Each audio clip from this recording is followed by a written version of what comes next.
aku kaget. Jadi yang saya bayangkan tadi ketika melihat cewek itu Pak Jack ya, sangat berbeda dengan apa yang dilihat si Udin. Dia itu waktu ketemu itu katanya si cewek itu matanya itu ada di pipi, bibirnya itu pas di tengah, kemudian hidungnya itu juga posisinya ada di kepala, di ujung dahi, dan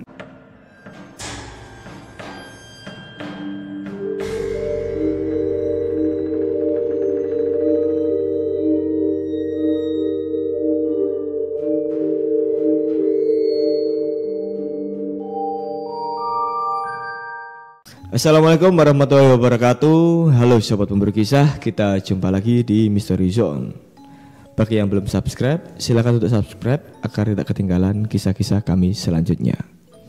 Dan malam hari ini Kang Surya sudah menyiapkan satu kisah yang akan dibagikan untuk sobat pemburu kisah. Kalau boleh tahu Kang Surya, kisah apa ini Kang? Ya, ini kemarin dari beberapa kisah kita yang ada di YouTube ya.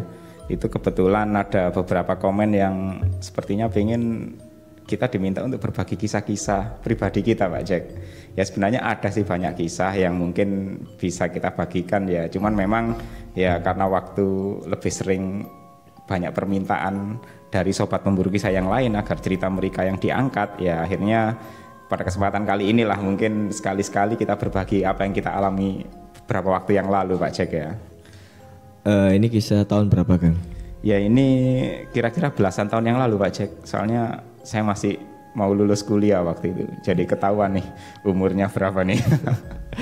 Oke Kang, silakan dikisahkan untuk sobat pemburu kisah. Oke Pak Jack. Jadi kisah ini terjadi di Surabaya ya. Kebetulan saya kuliah di salah satu kampus di Surabaya. Ini kejadiannya ya waktu itu saya kan sudah termasuk mahasiswa yang melebihi semester akhir Pak Jack ya.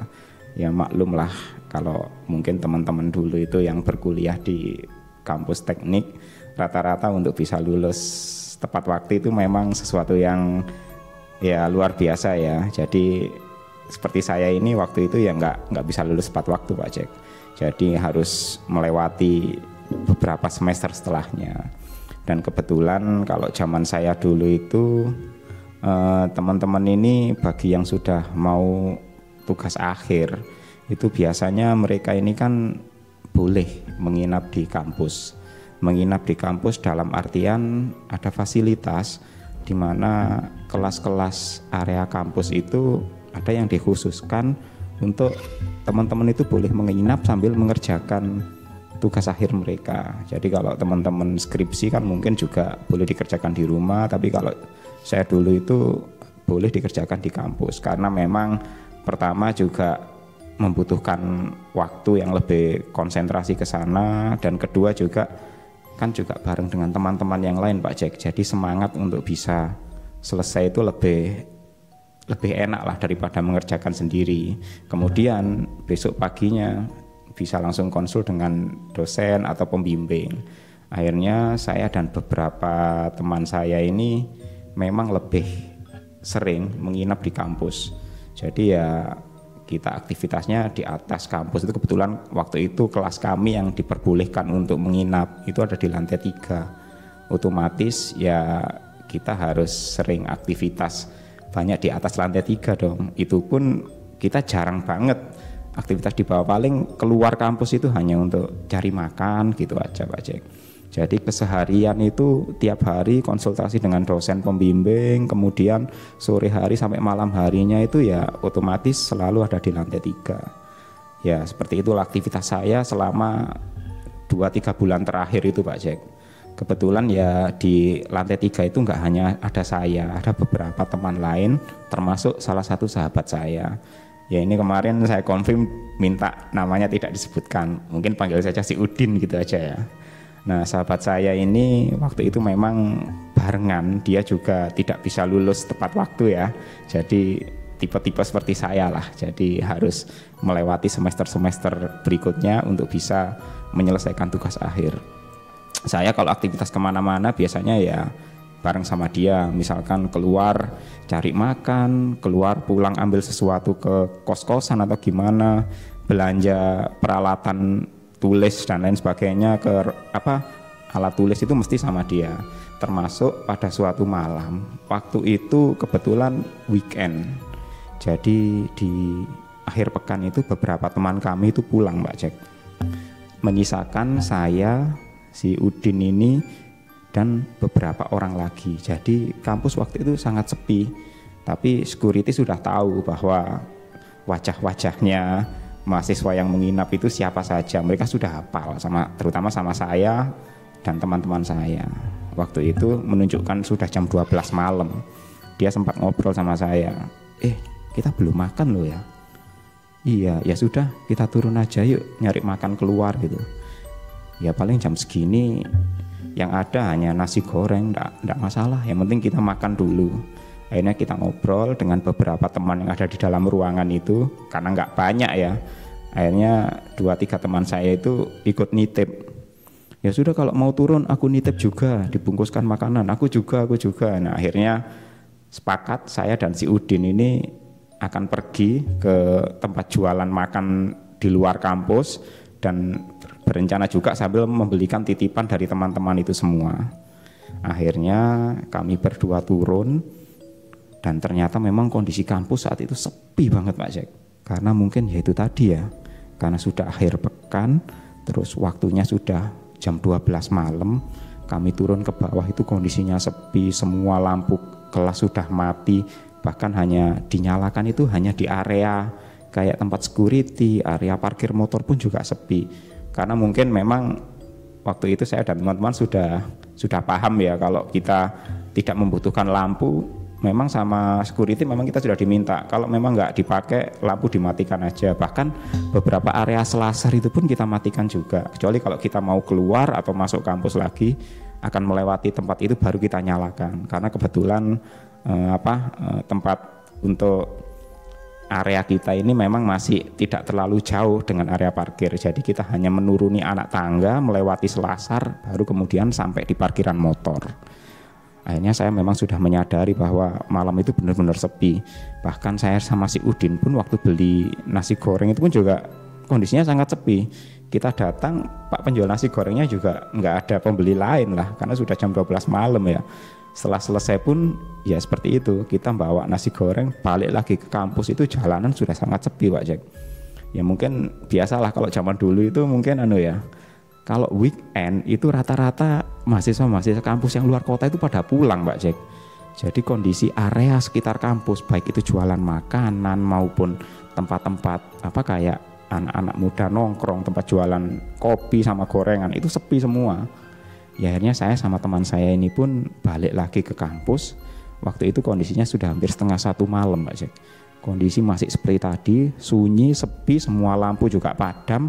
Bahkan lampu parkir motor pun itu sudah sebagian itu dipadamkan. Hanya area paling sudut di mana di situ ada parkirnya motornya Pak Security sama parkir motornya ya itu tadi 4 atau 5 mahasiswa yang ada di lantai 3 itu tadi. Kita parkir ke sana, barulah kemudian kami berjalan balik menuju lantai 3.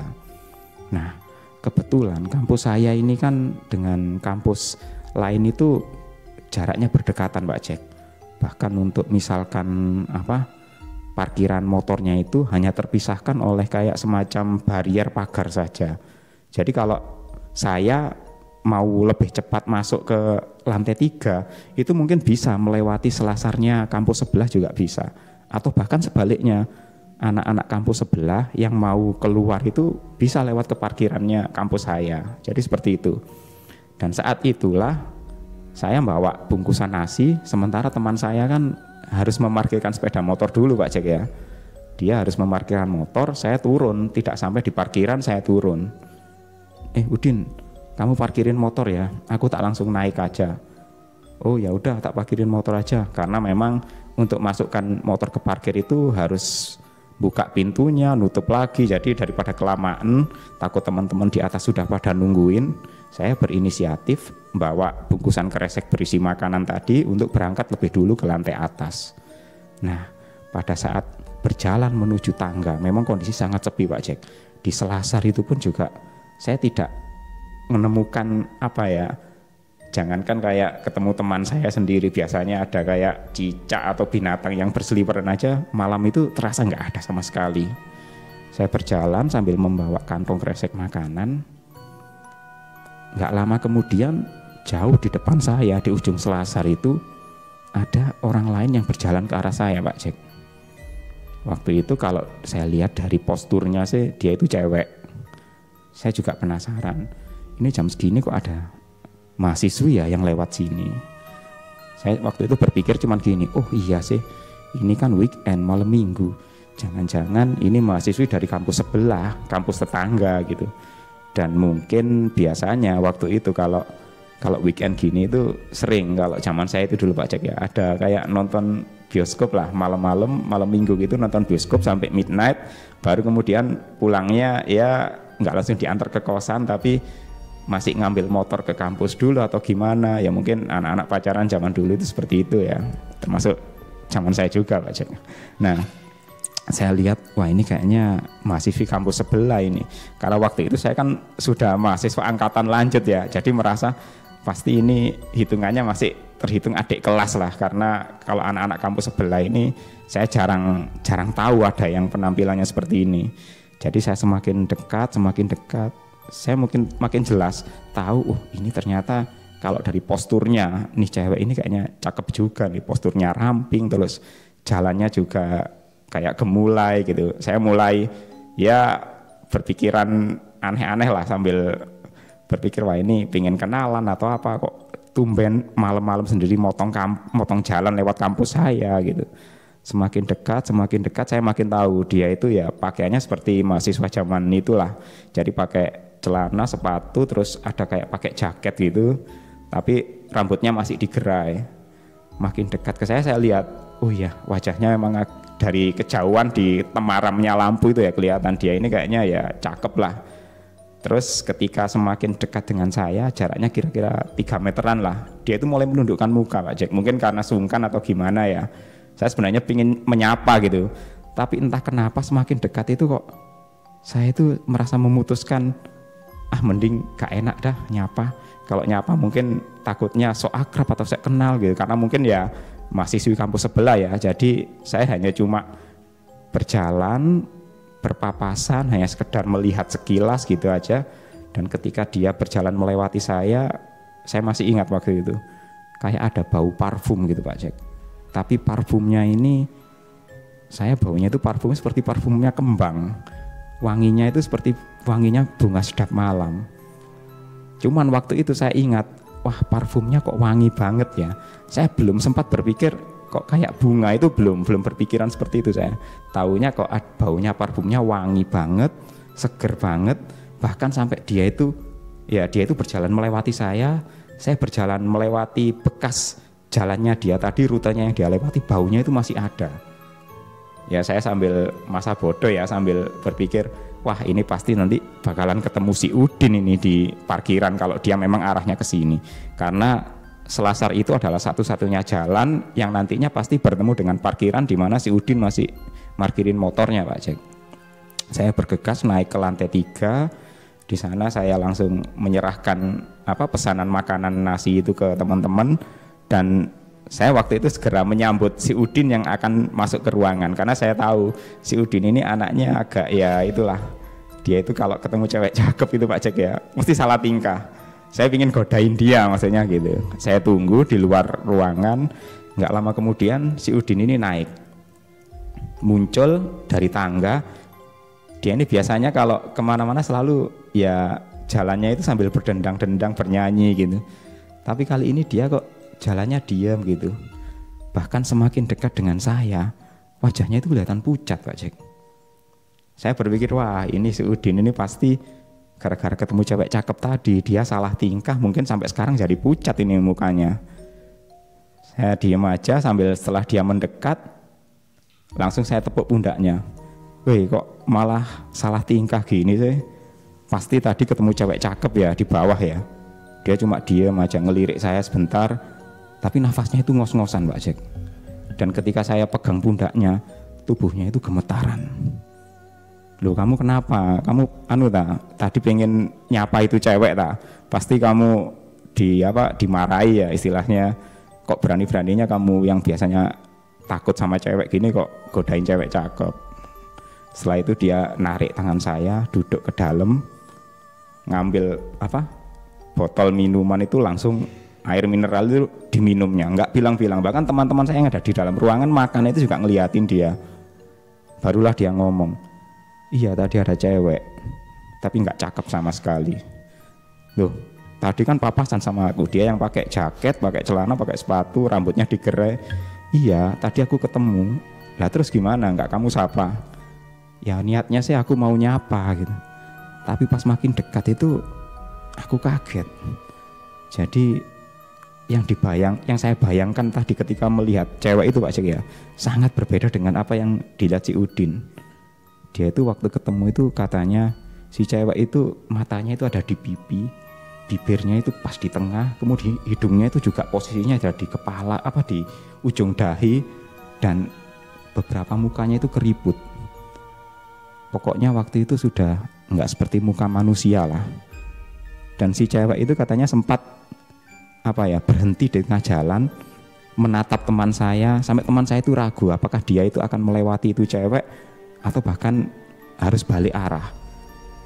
Karena teman saya ini agak nekat-nekat dikit ya, dia dengan tubuh gemetaran, dia itu melewati itu cewek, baru kemudian berlari naik ke atas. Dan ketika melewati itu cewek, katanya dia itu sama sekali tidak merasakan apa yang saya ceritakan, bau parfum yang wangi, bukan. Tapi bau itu seperti bau yang ya bau sangat tidak enak lah. Dia bercerita seperti itu. Dan akhirnya saya baru sadar, jangan-jangan cewek tadi itu bau yang saya hirup tadi bukan parfum, tapi bau yang yaitu tadi seperti bunga sedap malam itu Pak Jack. Dan saya juga langsung antara setengah bersyukur tapi juga setengah kasihan ya. Bersyukur karena diri saya sendiri waktu itu enggak ditampakkan oleh kehadiran sosok itu yang berwajah menyeramkan. Justru saya juga prihatin dengan kok teman saya ini yang digoda ini, kok digangguin. Akhirnya akhirnya malam itu si Udin ini kayaknya nafsu makannya berkurang Pak Jack. Dan setelah kejadian itu kami mungkin kalau turun keluar cari makan ya nggak berdua lagi tapi rame-rame. Jadi itu pengalaman belasan tahun yang lalu Pak Jack, ketika masih kuliah di kota pahlawan ini Pak Jack.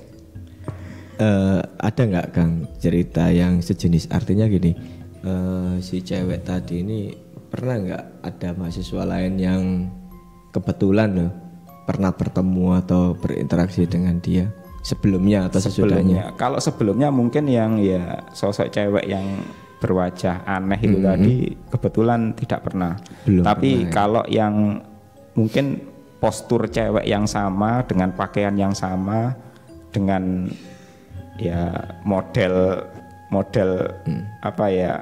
menakutkan style yang lain itu pernah. Bisa jadi itu sosok yang sama tapi tidak sampai bertemu dengan istilahnya head to head lah, face to face seperti tadi, enggak. Kira-kira ada nggak ya sampai sekarang? Kalau sampai sekarang ya belum tahu. Kemungkinan ya.